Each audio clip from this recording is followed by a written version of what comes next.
மாறன் வீரா serial ஜனவரி 16 எபிசோடுக்கான review தாங்க இந்த வீடியோவில் நம்ம இன்னைக்கு பார்க்க போகிறோம். எபிசோடை ஸ்டார்ட் பண்ணுறதுக்கு முன்னாடி இந்த வீடியோவை மறக்காமல் லைக் பண்ணிக்கோங்க. உங்களுடைய ஒவ்வொரு லைக்கும் அடுத்தடுத்து வீடியோஸ் போடும் பொழுது எங்களுக்கு கொஞ்சம் இன்ட்ரெஸ்டிங்காகவும் என்கரேஜிங்காகவும் இருக்கும். என்ன நடக்குதுன்னா, நம்ம மாறன் நேரா வள்ளிக்கிட்ட இங்கே பாருங்க, நீங்கள் மட்டும் உண்மையை சொன்னீங்கன்னா கண்டிப்பாக நான் லெட்டர் கூட எழுதி வைக்க மாட்டேன், நான் பாட்டுக்கு இந்த வீட்டை விட்டு போயிடுவேன் அப்படின்னு மாறன் மிரட்டினத்தோட வள்ளிக்கு என்ன பண்ணுறதுனே புரியல. மாறன் ஒரு தடவை வாக்கு சொன்னால் கண்டிப்பாக அந்த மாறன் செஞ்சிருவாரு அப்படிங்கிறது நம்ம வள்ளிக்கு தெரியும். அதனால இதுக்கு மேலேயும் நம்ம மாறனை வற்புறுத்தக்கூடாது அப்படின்னு வள்ளி நினைக்கிறாங்க. அதே நேரம் ஃபோன் பேசிட்டு வீரா வராங்க. வீரா வந்துட்டு வள்ளிக்கிட்ட, வள்ளியம்மா முக்கியமான விஷயம் என்கிட்ட சொல்லணும்னு சொன்னீங்களே, என்னென்னு சொல்லுங்க அப்படின்னு.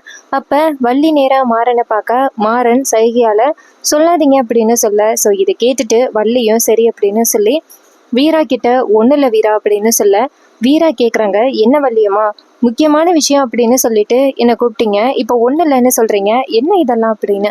அதுக்கு வள்ளி சொல்கிறாங்க, அப்படியெல்லாம் ஒன்றும் இல்லை வீரா, முக்கியமான விஷயம் உங்ககிட்ட சொல்லியே ஆகணும் அப்படின்னு நினச்சேன், ஆனால் அது இப்போ முக்கியமான விஷயம் இல்லை அப்படிங்கிறது தெரிஞ்சு போச்சு, அதனால சொல்லலை அப்படின்னு. இது கேட்டதோட வீராவும் சரி வள்ளியம்மா அப்படின்னு சொல்லிட்டு அந்த இடத்துலேருந்து போகிறாங்க. முக்கியமாக மாறனை பார்த்துக்கிட்டு ரூமுக்கு போனதோட வீரா நேராக மாறனை பார்த்து, இங்கே பாரு, அத்தை ஏதோ சொல்ல வந்தாங்க, ஆனால் வள்ளியம்மா ஏதோ சொல்ல வந்தாங்க, ஆனால் நீ தான் சொல்லக்கூடாது அப்படின்னு தடுத்துட்ட, அப்படி என்ன முக்கியமான விஷயம் எல்லாரும் சேர்ந்து மறைக்கிறீங்க அப்படின்னு. அப்போ நம்ம மாறன் சொல்கிறாரு, என்ன மறைக்கிறோமா, அப்படியெல்லாம் எந்த விஷயத்தையும் நாங்கள் மறைக்கலையே, நீ தேவையில்லாமல் கற்பனை பண்ணிக்காத அப்படின்னு. அப்போ வீரா சொல்கிறாங்க, இல்லை ராகவன் மாமா அப்புறம் நீ வள்ளியம்மா 3 பேருக்குள்ள ஏதோ ஒரு ரகசியம் அடங்கியிருக்கு, அது என்ன ரகசியம்னு தெரியல, அது ஏன் என்கிட்ட சொல்லுங்களேன், ஏன் சொல்ல மாட்டேங்கிறீங்க அப்படின்னு. அப்போ மாறன் சொல்கிறாரு, இங்கே பாரு, நீ தேவையில்லாமல் கற்பனை பண்ணிக்காத, எங்களுக்குள்ள எல்லாம் எந்த வித சீக்ரெட்டும் இல்லை, இங்கே பாரு, நீ படித்து கோல்டு மெடல் வாங்கணும், அதுதான் உன்னோட குறிக்கோள், அதை விட்டுட்டு அடுத்தவங்க வாழ்க்கையில் என்ன நடக்குது அப்படிங்கிறத பார்த்து நீ தேவையில்லாமல் கோல்டு மெடலை மிஸ் பண்ணிடாத, நீ போயிட்டு படி அப்படின்னு சொல்ல. அப்போ வீரா சொல்கிறாங்க, இல்லை மரா, நீ பண்ணுறது ஏதோ ஒரு தப்பு நடக்குது, ஆனால் நீ சொல்ல மாட்டேங்கிற அப்படின்னு. அதுக்கு மாறன் சொல்கிறாரு, இங்கே பாரு, அப்படியெல்லாம் எந்த தப்பும் நடக்கலை, அப்படி நடந்தால் அது என்னோடையே போகட்டும், நீ ஏன் தேவையில்லாமல் கவலைப்படுற, நீ போயிட்டு நல்லா படித்து மார்க் எடுக்க பாரு அப்படின்னு சொல்லிட்டு மாறன் அந்த இடத்துலேருந்து போகிறாரு. அப்போ வீரா நினைக்கிறாங்க, கண்டிப்பாக இவன் ஏதோ ஒரு விஷயத்த என்கிட்டேருந்து மறைக்கிறான்னு மட்டும் நல்லா தெரியுது, அது என்ன விஷயம் அப்படிங்கிறத கூடிய சீக்கிரம் நான் கண்டுபிடிச்சி காமிக்கிறேன் அப்படின்னு நம்ம வீரா நினைக்கிறாங்க. அதுக்கப்புறம் ஸ்ட்ரெயிட்டாக கடையை காமிக்கிறாங்க. மாறன் நினைக்கிறாரு, இந்த வீரா கொஞ்சம் கொஞ்சமாக துருவ ஆரம்பிச்சிட்டா, இவ எந்த விஷயமா இருந்தாலும் அவ்வளோ ஈஸியாக கண்டுபிடிச்சிருவா, இந்த விஷயத்த மட்டும் கண்டுபிடிச்சா கண்டிப்பாக இவ அக்காக்காரிக்கிட்ட போட்டு கொடுத்துருவா, இதனால ராகவனுக்கும் கண்மணிக்கும் தான் பிரச்சனை வர்றதுக்கு வாய்ப்பு இருக்கு, கடைசி வரைக்கும் இந்த ஆக்சிடெண்ட்டை பண்ணது நானாவே இருக்கட்டும், அந்த ராகவன் மாட்டக்கூடாது, ராகவன் மட்டும் ஆக்சிடென்ட் பண்ணா அப்படின்னு தெரிஞ்சிச்சுன்னா அப்பாவால் தாங்கிக்கவே முடியாது, நான் எப்போ பார்த்தாலும் ஏதாவது ஒரு மிஸ்டேக் பண்ணிக்கிட்டு இருக்கேன் அப்படிங்கிறதுனால அப்பாவுக்கு நான் ஆக்சிடென்ட் பண்ணதுனால அது பெரிய விஷயமா தெரியல, ஒருவேளை அந்த ராகவன் மட்டும் ஆக்சிடென்ட் பண்ணது தெரிஞ்சிச்சுன்னா கண்டிப்பாக அப்பாவால் ஏற்றுக்கவே முடியாது, மனசு உடஞ்சி போயிடுவார், ஸோ நம்ம தான் எப்படியாவது அந்த வீரா இந்த விஷயத்தை பற்றி துருவாமல் பார்த்துக்கணும் அப்படின்னு மாறன் நினைக்கிறாரு. அன்னைக்கு கடைக்கு நம்ம வீரா மட்டும்தான் வந்திருக்காங்க. மாறன் ரொம்ப இம்பார்ட்டண்ட்டான விஷயமா வெளியில் போயிட்டாரு. அப்போ அந்த கேஷியர் வந்துட்டு பணத்தை எடுக்கிறாரு. ஒருத்தர் 10 லட்ச ரூபா பணத்தை எடுத்து நேராக வீரா கிட்ட கொடுத்து, இங்கே பாருங்க, இதை இன்னைக்கே நம்ம அக்கௌண்ட்டில் டெபாசிட் பண்ணணும் அப்படின்னு சொல்ல, வீராவும் சரி உடனே பண்ணிடலாம் அப்படின்னு சொல்லிட்டு அதுக்கான செக்கையும் எடுத்து கொடுக்குறாங்க டெபாசிட் பண்ண மாதிரி. அவர் நேராக அந்த பணத்தை அங்கே வச்சுட்டு ஒரு முக்கியமான விஷயமா போகிறாரு. அப்போ ராகவன் என்ன பண்ணுறாருன்னா, நம்ம வீராவை எப்படியாவது வெளியில் வர வைக்கணுமே அப்படின்னு வேற நம்பர்லேருந்து வீராவுக்கு கால் பண்ணுறாரு. வீரா அந்த நம்பரை பார்த்துட்டு, என்ன இது அன்னோன் நம்பராக இருக்குது, யார் நமக்கு கால் பண்ணுறது அப்படின்ட்டு ஃபோனை பார்த்துட்டு ஃபோன் எடுத்துகிட்டு வெளியில் வராங்க. அதே நேரம் ராகவன் வீராவுக்கு தெரியாமல் அங்கே இருக்க 10 லட்ச ரூபா பணத்தை எடுத்துக்கிட்டு வெளியில் வராரு. இதை நம்ம வீரா பார்க்கல. அப்போ ராகவன் வெளியில் போகிறத வீரா பார்க்குறாங்க. வீரா நேராக அவங்களோட டேபிளுக்கு வராங்க.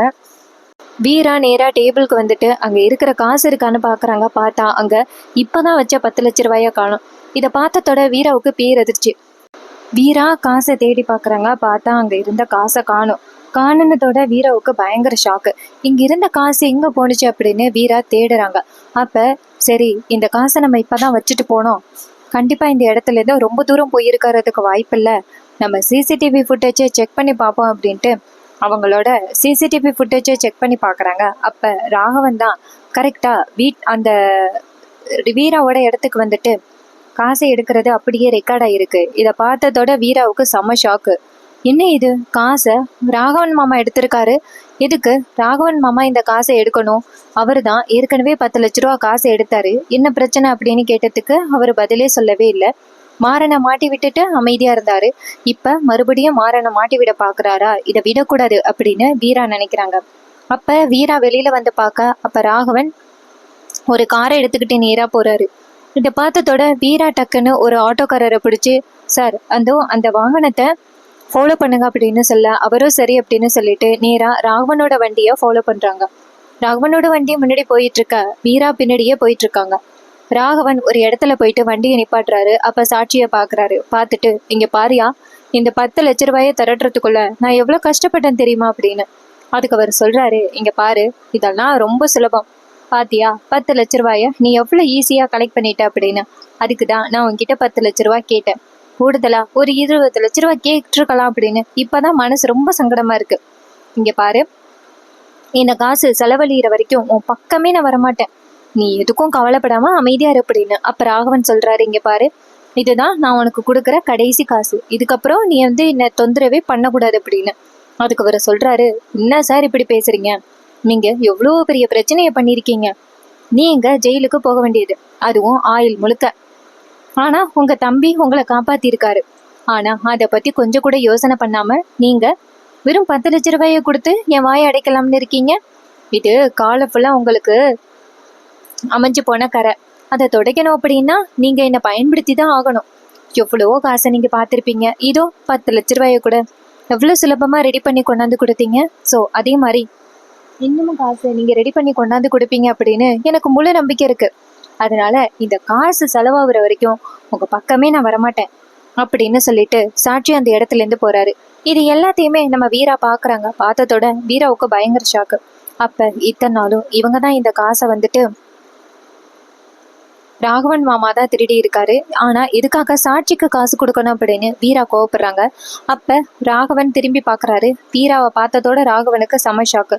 ஐயோ, வீரா வந்துட்டாளா, நான் இந்த சாட்சிக்கு காசு கொடுத்ததை பார்த்தா கண்டிப்பா ரொம்ப பெரிய ப்ராப்ளம் ஆகிருமே அப்படின்னு ராகவன் பயந்து போய் நிக்கிறாரு. அதே நேரம் வீரா இங்கேருந்து வந்துட்டு ராகவனை பார்த்து, மாமா எதுக்கு நீங்க அந்த சாட்சிக்கு காசு கொடுத்தீங்க, அதுவும் 10 லட்ச ரூபா, என்ன இதெல்லாம் அப்படின்னு. அதுக்கு ராகவன் சொல்றாரு, இல்ல வீரா அப்படின்னு. அப்ப வீரா சொல்றாங்க, நீங்க பாருங்க மாமா, கண்டிப்பா ஏதோ ஒரு உண்மை உங்களுக்குள்ளேயும் மாறனுக்குள்ளேயும் புதைஞ்சு கிடக்கு அப்படிங்கிறது எனக்கு நல்லாவே தெரிஞ்சு போச்சு. நீங்க மட்டும் இப்போ உண்மையை சொல்லலைன்னா நான் இப்போ உடனேயே கண்மணி அக்காட்ட கேட்குற மாதிரி இருக்கும் அப்படின்னு. இதை கேட்டதோட அந்த ராகவன் அதிர்ச்சியாகி, இங்கே பாரு, இந்த விஷயத்தை பற்றி நீ தயவு செஞ்சு கண்மணி கிட்ட சொல்லாத, உன் காலில் விழுந்து கெஞ்சி கேட்குற அப்படின்னு. அப்போ நம்ம வீரா சொல்கிறாங்க, ஐயோ என்ன மாமா இது இப்படி பேசுறீங்க, இங்கே பாருங்க, உங்களுக்கு ஒரு ஆபத்து அப்படின்னா அதுக்கு துணையாக நிற்க வேண்டியது எங்களோட பொறுப்பு. ஏன்னா நானும் இந்த குடும்பத்தில் ஒருத்தி தான். அதனால தயவு செஞ்சு இந்த மாதிரியெல்லாம் பண்ணாதீங்க, அப்படி என்ன பிரச்சனைன்னு சொல்லுங்க அப்படின்னு. அப்போ ராகவன் சொல்கிறாரு, அந்த சாட்சி இருக்கான்னு அவன் என்னை மிரட்டுறான் அப்படின்னு. அப்ப வீரா கேக்குறாங்க, அவன் உங்களை மிரட்டுறானா, அவன் உங்களை மிரட்டுறதுனால அவனுக்கு என்ன கிடைக்க போகுது அப்படின்னு. அதுக்கு ராகவன் சொல்றாரு, ஏன்னா அந்த ஆக்சிடென்ட பண்ணது நான் தான், மாறனை மாட்டி விட்டுட்டு நான் அமைதியா இருக்கேன், இந்த விஷயத்த அவன் தெரிஞ்சுக்கிட்டான், அதனாலதான் இந்த விஷயத்த பத்தி கண்மணி கிட்ட சொல்லிடுவேன், குடும்பத்தையே பிரிச்சிருவேன் அப்படின்னு சொல்லி என்னை ரொம்ப தொந்தரவு பண்ணிக்கிட்டு இருக்கான், எனக்கு வேற வழி தெரியல, அவன் வாயை அடைக்கணும் அப்படின்னா நான் காசு கொடுத்துதான் ஆகணும் அப்படின்னு. இது கேட்டதோட பேரதிர்ச்சி ஆகுறாங்க நம்ம வீரா. அப்ப இத்தனை நாளும் மாறன் ஆக்சிடென்ட் பண்ணல, ஆக்சிடென்ட் பண்ணது ராகவனா, சம்மந்தமே இல்லாம இத்தனை நாளும் நான் ராகவன் மேல கோவப்படுறதுக்கு பதிலா மாறன் மேல கோவப்பட்டுட்டு இருந்துட்டேனே, நான் ரொம்ப பெரிய தப்பு பண்ணிட்டேன் அப்படின்னு சொல்லிட்டு ரொம்ப கவலைப்படுறாங்க வீரா. அப்ப வீரா நேரா ராகவன்ட்டு, அப்ப இத்தனை நாளும் ஆக்சிடென்ட் பண்ணது மாறன் கிடையாதா, தேவையில்லாம உங்களுக்காக அவர் பழியை ஏத்துக்கிட்டு இருக்காரு அப்படின்னு. அதுக்கு ராகவன் சொல்றாரு, ஆமா வீரா, அவன் ரொம்ப தியாகி வீரா, அவன் என்ன காப்பாற்றணும் அப்படிங்கிறதுக்காக இப்படிப்பட்ட ஒரு பழியை அவன் தாங்கிட்டு இருக்கான், அவன் யாருக்குமே இது வரைக்கும் துரோகம் பண்ணணும்னு நினைச்சதே கிடையாது, ஆனா அவன் இப்படிப்பட்ட ஒரு பிரச்சனையில சிக்கனத்துக்கு நான் தான் காரணம், என்னை மன்னிச்சிரு வீரா அப்படின்னு சொல்ல இதை கேட்டதோட வீரா செம்ம கோவப்படுறாங்க. இப்படி இருப்பீங்கன்னு நான் எதிர்பார்க்கவே இல்லை, நீங்க ஒரு தப்பு பண்ணீங்கன்னா அதை ஒத்துக்க வேண்டியது உங்களோட கடமை, ஆனா அதை நீங்க ஒத்துக்காம உங்க தம்பி மேல பழி போட்டிருக்கீங்கன்னா நீங்க சாதாரண ஆள் கிடையாது, இப்படி அமைதியா இருந்து இருந்து மாறனோட வாழ்க்கையை நீங்க அழிச்சிட்டீங்கல்ல. இத்தனை நாளும் நான் மாறன் கெட்டவன் அப்படின்னு நினைச்சு மாறன் கூட வாழையக்கூடாது அப்படின்னு நினைச்சுக்கிட்டு இருந்தேன். ஆனா நீங்க மட்டும் கண்மணி கூட சேர்ந்து சந்தோஷமா வாழ்றீங்க. கண்மணிக்கு மட்டும் இதுல ஒரு வார்த்தை தெரிஞ்சிச்சுன்னா அவ்வளவுதான்.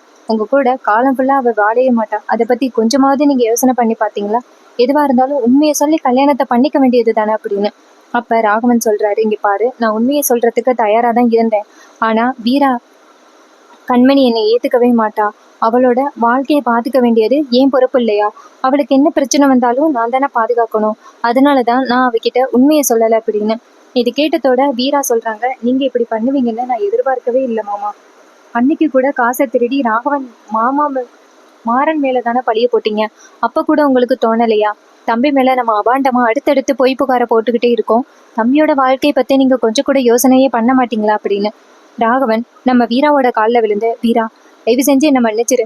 ஆனா இந்த விஷயத்த பத்தி கண்மணி கிட்ட ஒரு வார்த்தை கூட எடுக்காத. அவளுக்கு மட்டும் தெரிஞ்சிச்சுன்னா அவ என்ன டோட்டலாவே வெறுத்துருவா அப்படின்னு. இது கேட்டதோட வீரா சொல்றாங்க, சரி நான் இந்த விஷயத்த பத்தி சொல்லல அப்படின்னு சொல்லிட்டு வீரா அந்த இடத்துல இருந்து போறாங்க. அதுக்கப்புறமா வீரா யோசிக்கிறாங்க, எப்படி அந்த ராகவனை இந்த விஷயத்துல இருந்து காப்பாத்துறது. தேவையில்லாம அந்த சாட்சி மாறன் ராகவன் மாமா கிட்ட இருந்து காசு பிடுங்கிறதுக்காக தான் இப்படிப்பட்ட ஒரு வேலையை பண்ணிக்கிட்டு இருக்கான். அவன்கிட்ட இருந்து எப்படி ராகவன் மாமாவை காப்பாத்துறது அப்படின்னு வீரா நினைக்கிறாங்க. வீரா நேரா வீட்டுக்கு போனதோட கண்மணி நேரா வீராவுக்கு முன்னாடி நிக்கிறாங்க. வீரா கேக்குறாங்க, இப்ப நீ எதுக்கு என்னை பார்க்க வந்திருக்கா, என்ன வேணும் அப்படின்னு. அப்ப கண்மணி சொல்றாங்க, என்னடி உன் புருஷன் யாருக்குமே தெரியாம 10 லட்ச ரூபா பணத்தை எடுத்திருக்கான், நீ எதுவுமே தெரியாம அமைதியா இருக்க, நீ ஏதாவது சொல்லி கொடுத்து வீட்டுக்குள்ளேயே திருட சொன்னியா அப்படின்னு. அதுக்கு வீரா சொல்றாங்க, அக்கா தேவையில்லாம பேசாத, நான் அப்படி பண்ணுவேனா, கொஞ்சமாவது யோசனை பண்ணி பாரு அப்படின்னு. கண்மணி கேக்குறாங்க, இந்த பாரு, அந்த 10 லட்ச ரூபாய் எதுக்கு அப்படிங்கிறத அவன்கிட்ட கேளு. ஒருவேளை அந்த சாட்சிக்கு காசு கொடுத்து எதுவுமே சொல்லாத அப்படின்னு சொல்றதுக்காக தான் இந்த 10 லட்ச ரூபாய பணத்தை எடுத்திருப்பானோ என்னமோ. ஏன்னா அவன் தானே நம்ம அண்ணன் கூட திட்டம் போட்டு சண்டை போட்டது அப்படின்னு தெரிஞ்சு போச்சு. ஒருவேளை அதை மூடி மடிக்கிறதுக்காக தான் அவன் இப்படிப்பட்ட ஒரு திட்டத்தை பண்ணிக்கிட்டு இருக்கான் போல அப்படின்னு. இது கேட்டதோட வீரா நினைக்கிறாங்க, பண்ற தப்பு பூரா ஓம் புருஷன், ஆனா நீ மாறன தப்பு சொல்றிய அப்படின்னு வீரா நினைக்கிறாங்க. அப்ப கண்மணி கேக்குறாங்க, என்னடி நினைச்சுக்கிட்டு இருக்க அப்படின்னு. வீரா சொல்றாங்க, இல்ல உண்மை ஒரு நாள் வெளியில வரும் பொழுது எல்லாருக்கும் மனசு கஷ்டமா இருக்கும், அதை பத்தி தான் நினைச்சு பார்த்தேன் அப்படின்னு. அதுக்கு கண்மணி கேக்குறாங்க, என்ன உண்மை வரப்போகுது? எப்படியும் மாறன் பண்ணது தப்பு, மாறன் நம்ம அண்ணன் கூட ஒரு பகையில இறந்திருக்கான் அப்படிங்கிறது சீக்கிரம் ப்ரூஃப் ஆகும். அப்ப மாறன் ஜெயில இருப்பான். அதுக்கப்புறம் நான் சொன்ன மாதிரி உனக்கு ஒரு நல்ல மாப்பிள்ளைய பார்த்து கல்யாணம் பண்ணி வச்சுட்டு நான் ஹாப்பியா இருப்பேன் அப்படின்னு. இது கேட்டதோட வீரா சொல்றாங்க, இங்க பாரு, மாறனை தவிர நான் வேற யாரையும் கல்யாணம் பண்ணிக்க மாட்டேன் அப்படின்னு சொல்லிட்டு அந்த இடத்துல இருந்து போறாங்க. இது கேட்டதோட கண்மணி ஷாக் ஆகுறாங்க. இத்தனை நாளும் மாறனே வேணாம் அப்படின்னு சொல்லிக்கிட்டு இருந்தவ இவ எப்படி திடீர்னு மாறன் தான் புருஷன் சொல்றா அப்படின்னு கண்மணிக்கு ஒரே சந்தேகம். அதே நேரம் ராகவன் அந்த இடத்துக்கு வராரு. ராகவன் வந்ததோட மாறன் வழக்கம் போல ராகவனை பார்த்து, இவன் ஏன் இப்படி பதட்டமா இருக்கான் அப்படின்னு ராகவனை தனியா கூப்பிடுறாங்க. ராகவன் போனதோட மாறன் கேக்குறாரு, இங்க பாருடா, அப்படி என்ன தாண்டா பிரச்சனை நடக்குது, என்ன பிரச்சனையா இருந்தாலும் என்கிட்ட சொல்லு, அப்பதான் அதுக்கான சொல்யூஷனை கண்டுபிடிக்க முடியுமா அப்படின்னு பார்க்கலாம். நீ இதே மாதிரி அமைதியா இருந்தன்னா உனக்கு வர பிரச்சனை பெருசாயிட்டே தான் போகும், சொல்லு என்ன பிரச்சனை அப்படின்னு. அதுக்கு ராகவன் சொல்றாரு, இல்லடா அதை பத்தி உன்கிட்ட சொல்ல முடியாது அப்படின்னு. அதுக்கு மாறன் கேக்குறாரு, இங்க பாரு, நீ சொல்லாம இருந்தன்னா பிரச்சனை பெருசாயிட்டே தான் இருக்கும். கண்டிப்பா உனக்கு ஏதோ ஒரு பெரிய பிரச்சனைன்னு நல்லாவே தெரியுது. 10 லட்ச ரூபா பணம் அப்படிங்கிறது சாதாரண பணம் கிடையாது, அது ரொம்ப பெரிய தொகை. அந்த தொகையை நீ எதுக்காக இந்த இடத்துல இருந்து எடுத்துட்டு போன அப்படிங்கிறத சொல்லு, என்னால முடிஞ்சா ஹெல்ப் பண்றேன் அப்படின்னு. இது கேட்டதோட ராகவன் சொல்றாரு, இங்க பாருடா, அந்த சாட்சி இருக்கானே அப்படின்னு. அப்ப மாறன் சொல்றாரு, ஆமா அந்த சாட்சி, இப்ப அந்த சாட்சிக்கு என்ன அப்படின்னு.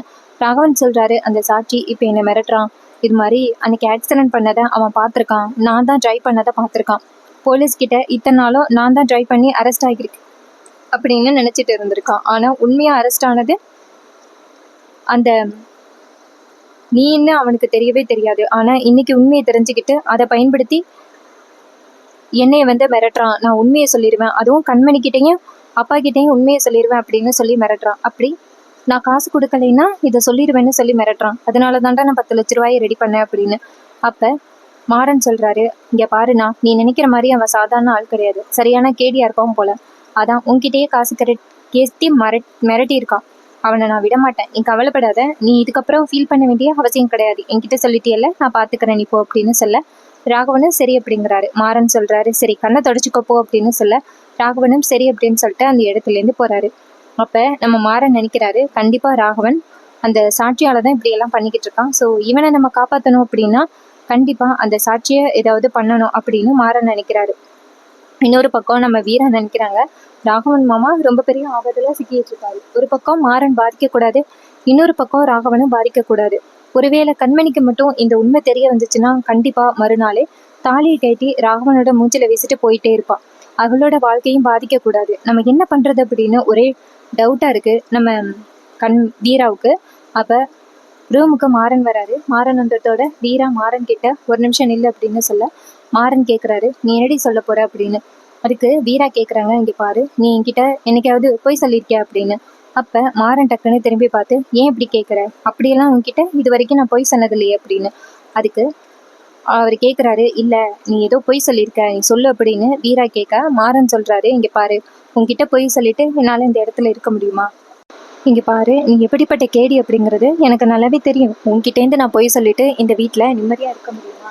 நீ ஏண்டி இப்படி பேசுகிற அப்படின்னு. இது கேட்டதோட வீரா சொல்கிறாங்க, இல்லை எனக்கு என்னமோ இந்த வீட்டில் ஏதோ ஒரு பிரச்சனை இருக்கிற மாதிரியே தெரியுது, நீ ஏதோ என்கிட்ட உண்மையை மறைக்கிற அப்படின்னு. மாறன் சொல்கிறாரு, அப்படியெல்லாம் நான் எந்த உண்மையை மறைக்கல அப்படின்னு சொல்லிட்டு அந்த இடத்துலேருந்து போகிறாரு.